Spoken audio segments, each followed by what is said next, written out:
Frisk does not fight crime. Stop and Frisk does not fight crime. Stop and Frisk is the crime. Stop and Frisk is the crime. Many people From all communities stand here today today to let all within the sound of our voices that we will not we will not allow the system to destroy the lives. In a city where it's acceptable to have 90% of people stopped and frisked be Black and Latino, and have the vast majority of those people be innocent, I think we have to call to question the values of the people who are governing our communities.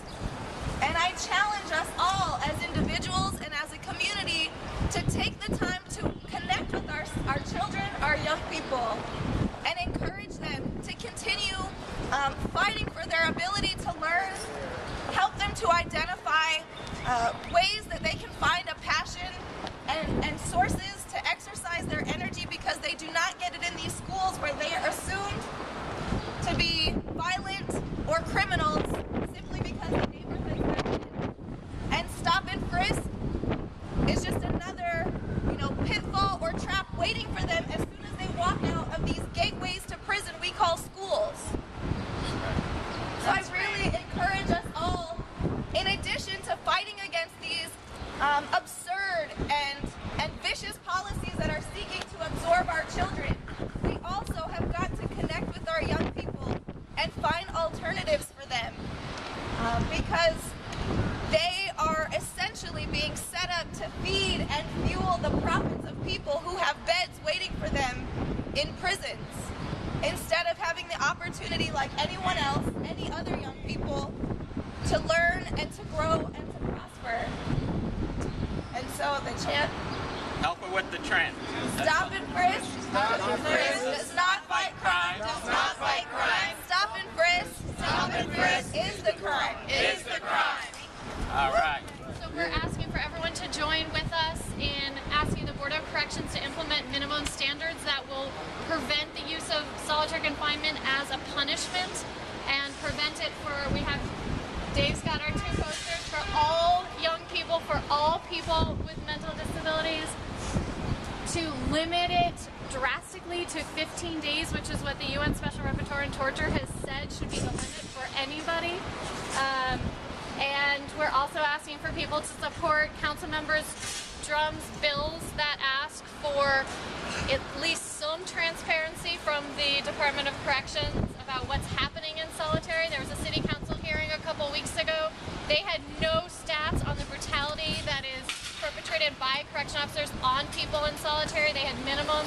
They don't have stats, or they don't share the stats on the harm that people suffer who are in solitary. And the other piece is to end old bang time, so when people leave the island and come back, they're not serving solitary time, which if our minimum standards are enacted, they won't be serving that time in the first place.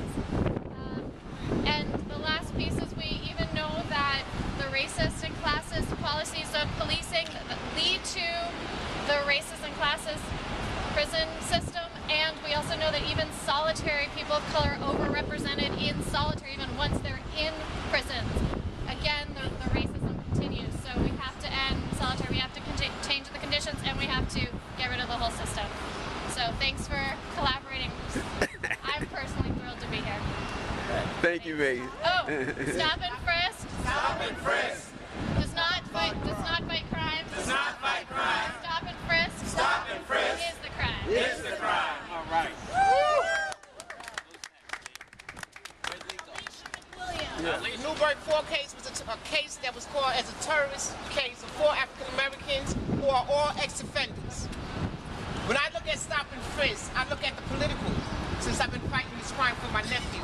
It all ties together. If you look at the Stop and Frisk, now they want to put drones in the streets. So when the people are making decisions behind closed doors that affects us as African Americans and people of America. And we, as the people, have to use our voices. We're going to have to start coming out, and not in these small groups. We're going to have to get bigger groups, because it all ties together. What I found out fighting these cases, all of it, is all in one. NYPD and the Federal Bureau of Investigations. Federal Bureau of Investigation uses 4 African Americans for a political plot. And that money Money. You look at the money. All of it ties with money. The prison system, all of it ties with money. Filling up the beds, all of it ties with money. Now these guys got 25 to life for crimes that our government manufactured. That's right. And we didn't say nothing. Our community didn't come out. People didn't come out and stand by us. Council members didn't come out and stand by us. Our Sharpton didn't come out and stand by us. And you call yourself action. We need to see actions in these cases on all these issues. You can't pick your battle. All these issues affect us as Americans. Where are we going in the future? Where's the justice system going? Downhill. Down the hill. Because I watched one informant in this whole case of this terrorist plot. It's only an informant. You put informants back in our communities. A criminal who crime overseas, all for men's. And we ain't got a problem with that? I got a big goddamn problem with that. I'm still pissed from 2009 that my family got pulled into a political plot. And people didn't come out and speak out. If we don't speak out, where are we going in the future? All our kids will be in prison. All our kids will be behind bars. We as a community need to get a civil rights movement group functioning that's going to take actions today in the millennium. Get off their ass and work on the issues.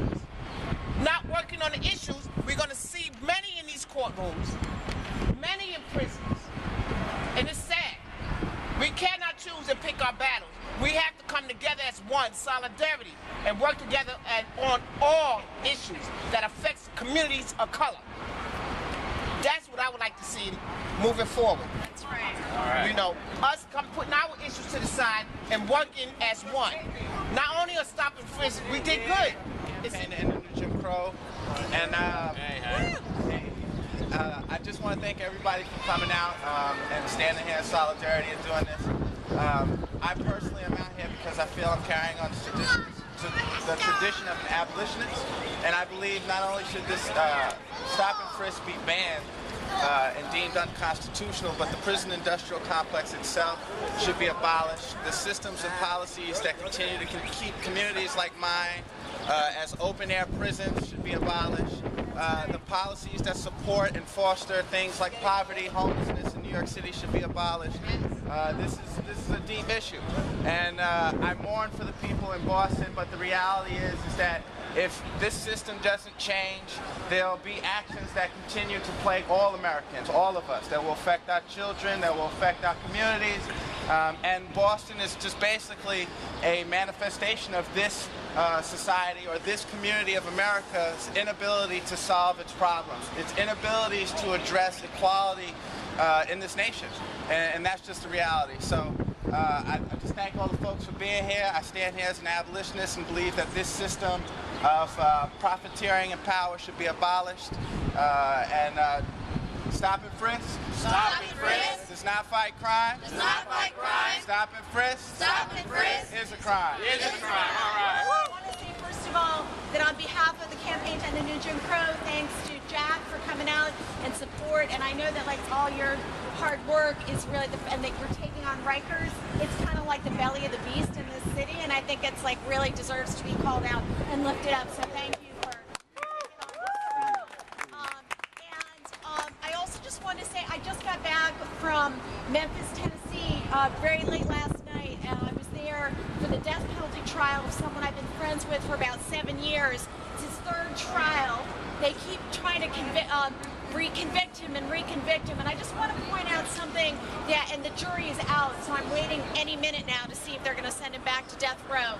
So I'm a little distracted, but I think that, and Luke kind of mentioned this, and a lot of us here, we understand that Stop and Frisk is just, it's a whole part of a process of criminalizing people of color in this country.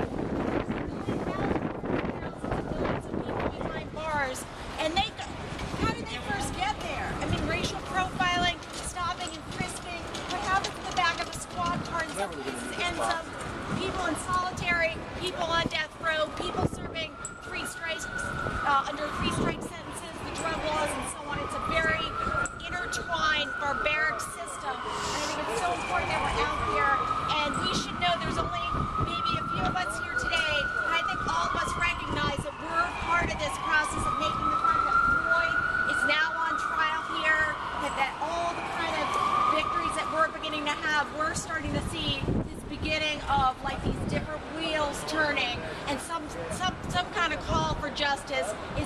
emerge in this country, in this city right now. I feel it. I think it's about time. It's long overdue. And thanks again for coming out. Stop and frisk. Stop and frisk. Does not stop crime. Does not stop crime. Stop and frisk. Stop and frisk. Is the crime. Is the crime. Does anyone want to get on the new Jim Crow mailing list? Who's not Vegas on? said that Rikers Island has one of the highest rates of solitary confinement. And you can get solitary confinement for horseplay, for not listening to a direct order, for non-violent issues. You know, I met a person at Rikers who was in for a misdemeanor and then spent 4 years in solitary confinement because he was accused of assaulting a correction officer after he was beaten by them and put in a wheelchair. The injustices that are happening as a result in stop and frisk and mass incarceration, it's hard to take in, and it covers so many lives and ruins so many lives. And I think, you know, I speak for myself and Jack when I say that it's really an honor to be here with the campaign in the new Jim Crow, to be able to connect the dots of this massive racist system that silences and disenfranchises and holds people down. And thank you for letting me speak. Yeah. Stop and frisk. Stop and frisk. Does not fight crime. Does not fight crime. Stop and frisk. Stop and frisk. Is the crime. Is the crime. Watch of this boutique activism, this system has grown exponentially, man. 2.5 million human beings in cages, another 5 million on leashes, under the control of the criminal justice system. You know, and yet we continue doing the same things. And they say, if you always do what you always did, You always get what you always got. you always get what you always got. So it's time for a change. It's time to begin to look strategically at what it is that we're doing and begin to connect with one another. I think what's needed at this, in terms of solution, is that we have to build a statewide coalition, a united front, so that we speak in one voice, you know, and we operate under certain principles and certain values, you know, with a certain vision and goals. This is what's needed. We can't continue to do like this here. This is not going to solve the problem. The problem they addressing here in this courthouse on 500 Pearl Street, this class action lawsuit, they're gonna come out of there with some, hopefully with some good things, because Judge Scheinman has been a wonderful and conscientious judge, you know, but they always find a way around it, right? So we can't stop. We can't quit. We have to connect the dots. You understand? All of us out here that claim to be organizers and community activists and out here struggling for the poor and the marginalized and those that are oppressed, specifically in communities of poor people of color. If this is the population that we're working for, why aren't we working together? That's the question. Why aren't we working together? Stop and frisk. Stop and frisk. Stop. Does not stop crime. Does not stop crime. Stop and frisk. Stop and frisk. Is crime. Is the crime. And when we talk about the new Jim Crow, and as Mr. Hayden spoke earlier about the old Jim Crow, right?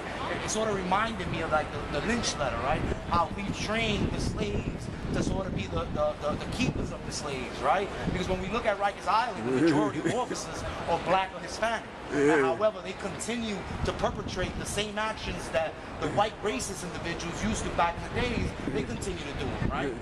And this is something that we're trying to fight against. One of the things in particular that we're trying to actually organize around is for them to limit or stop placing individuals with mental health issues or conditions and juveniles in solitary confinement. All the experts have spoken to the fact that this practice only exacerbates,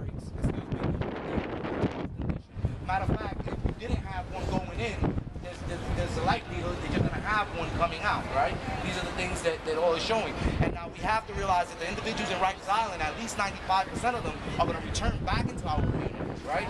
So now, when we're supposed to look at a police officer, and this guy is supposed to be our friend, this guy is supposed to be there to protect us, right? This guy's working for us, right? However, but when you've been brutalized by the system, you don't see this individual as your friend. If you see a crime, you keep it to yourself, right? I mentioned something about Boston earlier, and in all the press releases, they insisted that the public should, speak out, right? Should speak out. However, and I believe one of the brothers spoke about it, how it's a manifestation of oppression, right? It's the only way to get attention. It saddens me that people have to get hurt. However, what should we do? Mr. Hayden spoke about boutique activism, right? But what are the recourse that we have? Because if we try any other means, we're going to be labeled as terrorists, right? So what we have to do is try to master the system, meaning become like masters of the game, and then try to make beat them at their own game. That's the sort of corner that they've worked us into. And I just want to say once again, I'm happy to be here. I'm happy to represent Jack. I'm happy to be part of y'all coalition and support y'all. And like I said, it's just a continuation. We're fighting the same fight. It's the same thing. All right. Thank you. Stop and frisk. Stop and frisk.